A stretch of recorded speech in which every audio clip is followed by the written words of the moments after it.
Well, folks, some of you on this call may know me, but you probably didn't know that I am actually a process improvement paleontologist.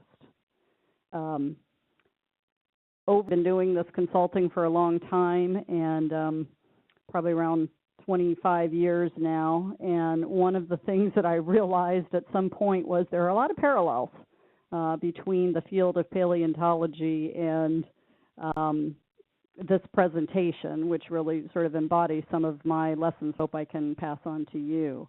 But we're going to, the presentation has three different trajectories. We're going to talk about process improvement, and I'm guessing that of the, 150 some people that are on this call, probably almost every organization that you represent has at least one initiative going at this point.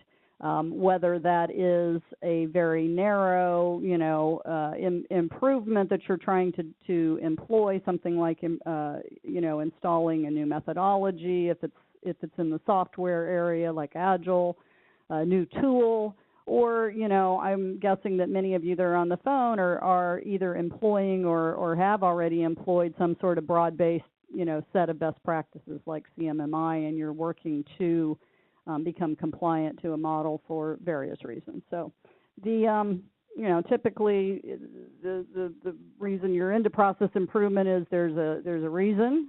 There's usually a motivation, and a lot of times it's an issue by management. So no surprise that we're going to talk a lot about the management role in process improvement. The scary thing about it is nothing has changed in all of the studies on process improvement, and the results are still the same, which is sadly that most process improvement programs fail.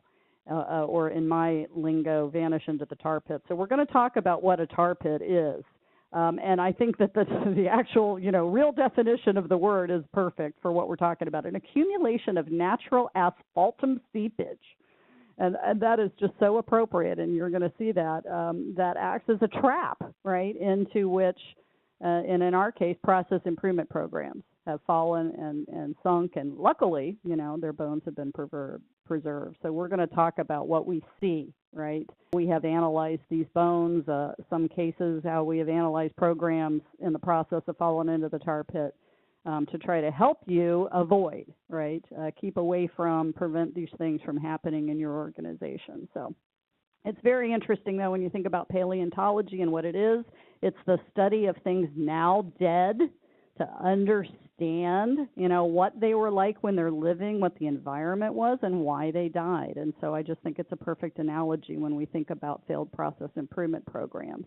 Also, when you look at paleontology and what they're focused on, they recognize that there's a wide range of disciplines that are that are part of the study. And of paleontology, sociology, biology, and in our case, right, the politics, the environment, if you will, the politics of corporations, the climates, the cultures. It all really applies. And so what we're trying to do is to attempt to understand and explain the causes. And the hope for that is that will help you. What is the smoking gun, right, that has been problems in different organizations that I've seen over the years, and probably you all have too. And so, that's what we're really hoping for. So I hope by sharing these stories, you're going to be able to prevent, or at least turn around, prevent the traps, prevent the tar pits in your organization, and flourish, right, and spread process improvement across your organization. So let's jump into it. What we're really going to be talking about, there's usually some kind of a central theme or a story, right, around the extinction. And so that's what I'm calling the tar pits. These really represent for you on the phone risks to your program. So we're going to talk about the different types, and here are the major ones, and this is really the outline of the presentation as well, right? We're going to talk about missing fossils.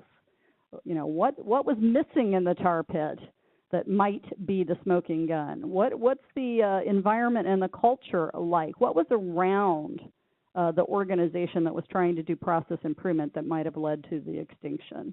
And then, specific issues, poor eyesight, various flavors of abnormalities in the process itself is mainly what I'm going to be talking about there, forgotten measures, and then, something that happens to a lot of programs, whether they be process improvement or not, entropy and lethargy. So what do I mean by the missing fossil? Well, you can probably tell from the slide I'm talking about management, right? Where I have searched tar pits, searched oceans before, right, and looked in the tar pits of failed process improvement programs many times, and this is probably my number one issue that I focus on with my clients, is no management. So you look in the tar pit, there's no management fossil, there's management DNA. So we ask, well, how is that possible, right? What is that? How important is that? Shouldn't they have been in the tar pit with the process improvement program? And I say, yes, absolutely. We should have found their fossils. We should have at least found some DNA. So the missing ingredient is management in so many process improvement programs. Why weren't they there, right? Were they there at the beginning? Were they there in the good times of process improvement, the early times? Or were they never there? Were they there in times of stress? Were they there when the real transition activity and energy needed to happen for the processes or whatever it was that you were improving to actually come into actual practice? So what ingredients are missing when there isn't any evidence of management? Well, certainly sponsorship, right, and support, funding, having the right people involved in the program is usually, right, the purview of management, and the responsibility and the accountability of management, the accountability of the changes, and taking responsibility and accountability for the program, the direction of the program, the success of the program, and then, of course, commitment. So let's look at, and of course, finding the cause. I want to talk about two possibilities, right? There's ignorance, which I like to, characterize that as the air of omission on the part of management. And then there's plausible deniability, which, I'm sorry, but I think that is really, I would characterize that as an air of commission. So, ignorance can be overcome, right, by awareness, coaching with people like me, and I try to do that a lot with my clients, with the senior executives and the management team.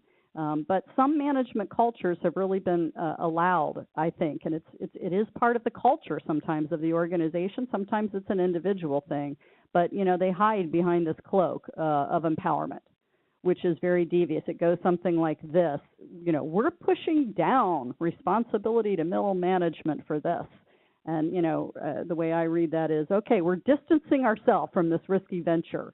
And I think that's the classic case of plausible deniability. So what do we, how do we change that? What should have been there? Where should management have been in these places? And some experts talk about the difference between having managers and the senior managers, the sponsors of these programs, direct maybe versus the difference between directing and demonstrating real commitment. Other people talk about the difference between verbal support, talking about it at that level, active personal support, and that's some of what we're seeing here, right? Talking versus actions, and then follow through, which is really, supporting the troops, right, with them in the transition. So, these are different flavors of involvement that are on the arrow there. But what kind of things would we expect? And if you don't see this, right, in your management team, I hate to tell you, but you could be heading, towards the pit.